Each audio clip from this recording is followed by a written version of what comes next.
Hello student, चलिए आज हम एक और वीडियो लेकर के आ रहे हैं, that is intrinsic semiconductor. Intrinsic semiconductor किसे कहते हैं? तो यहाँ पर डेफिनेशन लिखी है, pure semiconductor are known as intrinsic semiconductor. जितने भी पेवर सेमीकंडक्टर्स होते हैं, मतलब उसमें कुछ इम्प्योरिटी नहीं डालनी चाहिए हमको। जो बिल्कुल पेवर सेमीकंडक्टर होगा उसको हम इंट्रिंसिक सेमीकंडक्टर बोलेंगे, जो बिल्कुल पेवर होगा। अब इन पॉइंट्स को डिस्कस करने से पहले थोड़ा सा सेमीकंडक्टर के बारे में, जो हमने लास्ट वीडियो में देखा था कि बैंड थ्योरी के आधार पर इसको कैसे एक्सप्लेन कर सकते हैं। तो बैंड थ्योरी के आधार पर हमने बोला था कि दो प्रकार के बैंड होते हैं, एक वैलेंस बैंड होता है, कंडक्शन बैंड होता है। जो कंडक्टर होते हैं, कंडक्टर के अंदर क्या होता है हमारे पास कि दोनों बैंड एक दूसरे पर ओवरलैप कर जाते हैं, दोनों मिल जाते हैं, इसलिए आसानी से वैलेंस बैंड से इलेक्ट्रॉन कंडक्शन बैंड में पहुंच जाते हैं, इसलिए बहुत सारे फ्री इलेक्ट्रॉन्स बनते हैं, इसलिए करंट बहता है। लेकिन जो हमने इंसुलेटर में बोला था कि इनके बीच का जो एनर्जी गैप होता है, ये जिसे फॉरबिडन एनर्जी गैप कहते हैं, ये बहुत ज़्यादा होता है। कितना होता है?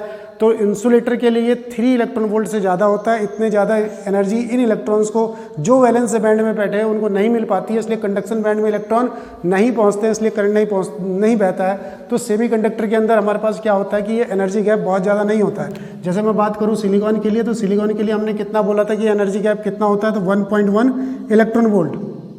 और जर्मेनियम के लिए हम बोले तो 0.75 इलेक्ट्रॉन वोल्ट होता है। लेकिन फिर भी अभी भी ये एनर्जी गैप बहुत है। बहुत कम इलेक्ट्रॉन ऐसे होते हैं जो यहाँ से यहाँ पहुँच पाते हैं, इतनी एनर्जी जिनको मिल पाती है, और वो थर्मली जनरेटेड फ्री इलेक्ट्रॉन्स कहलाते हैं। तो कुछ इलेक्ट्रॉन होते हैं जो यहाँ से यहाँ पहुँच पाते हैं, इसलिए थोड़ी सी इसमें करंट बहती है, ठीक है, बहुत कम इसमें करंट बहती है। अब बात करते हैं इसमें होता कैसे है। हमने इसको ढंग से एक्सप्लेन करना है कि इंट्रिंसिक सेमीकंडक्टर क्या होता है। तो हम जानते हैं कि जो इंट्रिंसिक सेमीकंडक्टर है, हमने सिलिकॉन पढ़ रहे हैं, तो सिलिकॉन का अगर जो मैं इलेक्ट्रॉनिक कॉन्फ़िगरेशन करूँ 14 का, तो 1s2, 2s2, 2p6, 3s2 और 3p2 होता है। तो आउटरमोस्ट में इसके जो है 4 इलेक्ट्रॉन है, तो इनकी वैलेंसी जो होती है वो 4 होती है, हम ये समझ रहे हैं पहले। ये वैसे भी कार्बन फैमिली का मेंबर है, carbon, silicon, germanium, tin, lead सब कार्बन फैमिली के मेंबर हैं। तो इनकी वैलेंसी होती है 4।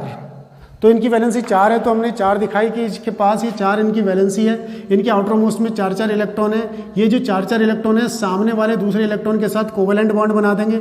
ये इसके साथ कोवेलेंट बॉन्ड बना देगा, ये इसके साथ कोवेलेंट बॉन्ड बना देगा। ऐसे ये सब एक दूसरे के साथ कोवेलेंट बॉन्ड बना देंगे।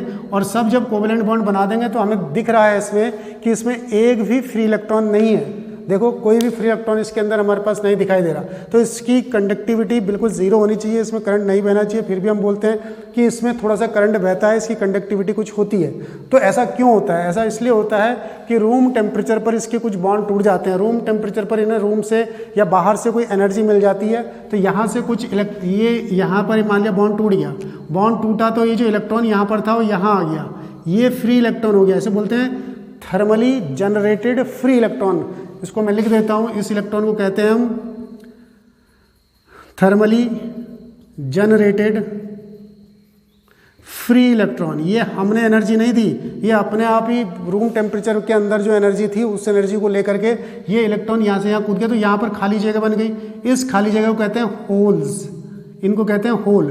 तो ये होल्स बनते जाते हैं और फ्री इलेक्ट्रॉन बनते जाते हैं। तो इन फ्री इलेक्ट्रॉन बनने के कारण, थोड़े से बनते हैं, बहुत ज़्यादा मात्रा में नहीं बनते हैं, तो इन फ्री इलेक्ट्रॉन के बनने के कारण इसकी कंडक्टिविटी कुछ ना कुछ होती है, इसमें करंट कुछ ना कुछ बहता है। मैं कह रहा हूँ ये जो फ्री इलेक्ट्रॉन्स हैं बहुत ज़्यादा नंबर में नहीं बनते हैं, फिर भी रूम टेम्परेचर पर इनकी वैल्यू बहुत ज़्यादा होती है। 10 की पावर 19 के करीब बनते हैं सिलिकॉन के लिए, और 10 की पावर 16 के करीब बनते हैं जर्मेनियम के लिए। तो बहुत होती है इनकी तब भी वैल्यू, लेकिन फिर भी उतने से हमारे को बहुत ज़्यादा करंट नहीं मिलता है, तो इसलिए कहते हैं हम इसमें मॉडरेटेड करंट या बहुत कम करंट बहता है, ठीक है।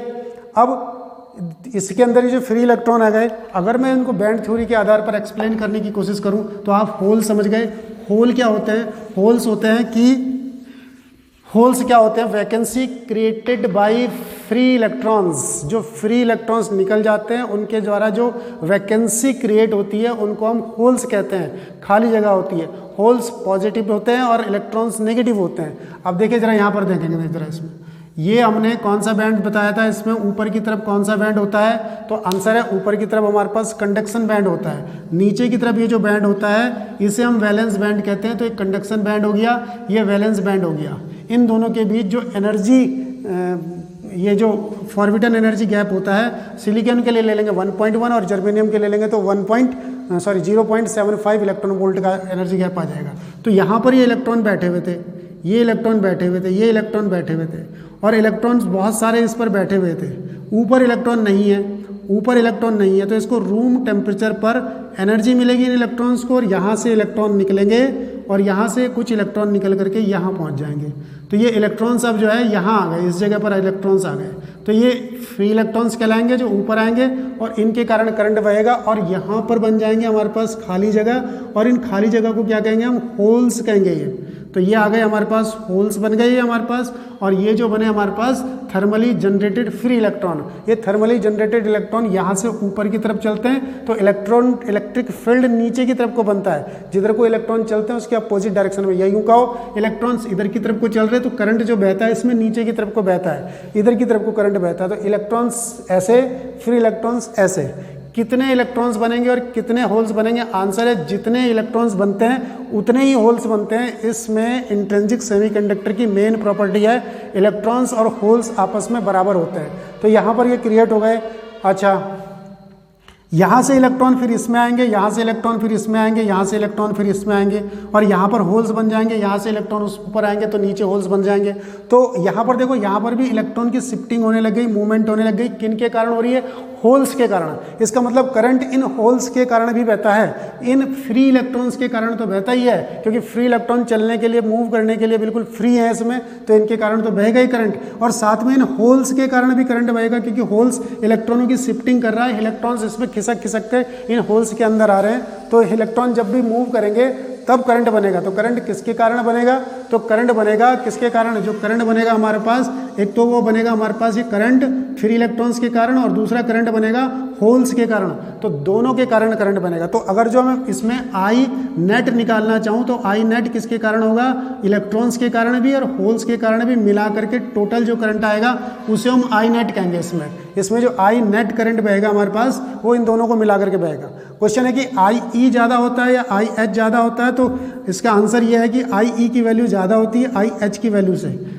क्वेश्चन है कि दोनों के नंबर में से किसका नंबर ज़्यादा होता है? तो आंसर है दोनों के नंबर बराबर होते हैं। एन ई का नंबर भी बराबर होता है और एन एच का नंबर भी बराबर होता है।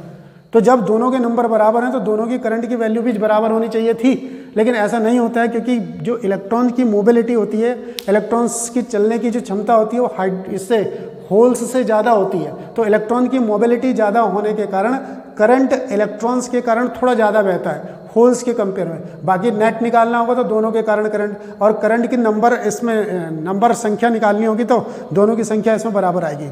एक बात और देखेंगे इसमें ध्यान में, एक पॉइंट बार बार बोलते हैं, इंट्रिंसिक कंसंट्रेशन। इंट्रिंसिक कंसंट्रेशन किसे कहते हैं? तो इंट्रिंसिक कंसंट्रेशन को हम NI से रिप्रेजेंट करते हैं, और इंट्रिंसिक कंसंट्रेशन मतलब उसमें जो करंट को फ्लो करा रहा है, कौन करा रहा है? नंबर ऑफ इलेक्ट्रॉन्स और नंबर ऑफ होल्स, तो उनके नंबर को हम कहते हैं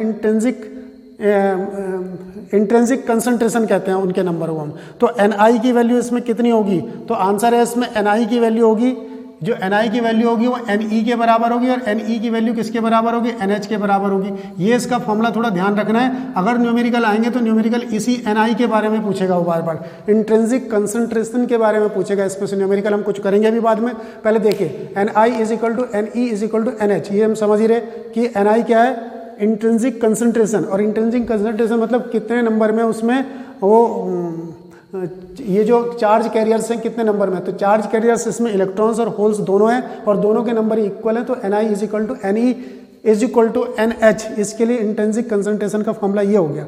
चलिए अब इसको हम एक बार पढ़ लेते हैं कि इसके बारे में क्या क्या लिखा हुआ है। तो pure semiconductor are known as intrinsic semiconductor. In intrinsic semiconductor number of thermally generated free electron is equal to number of holes. ये मैंने बता दिया था, इलेक्ट्रॉन्स और होल्स आपस में बराबर होते हैं। NE का नंबर इक्वल टू होता है NH के नंबर में। जितने इलेक्ट्रॉन्स ऊपर जाते हैं उतने होल्स जनरेट हो जाते हैं। होल्स किसे कहते हैं? Holes vacancy due to thermally generated free electrons.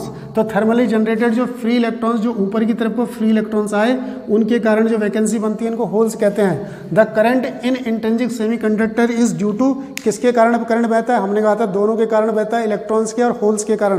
तो N नेट निकालना हो तो नेट कितना होगा? IE प्लस IH को मिला करके नेट बनेगा, और IE की वैल्यू ज़्यादा होगी।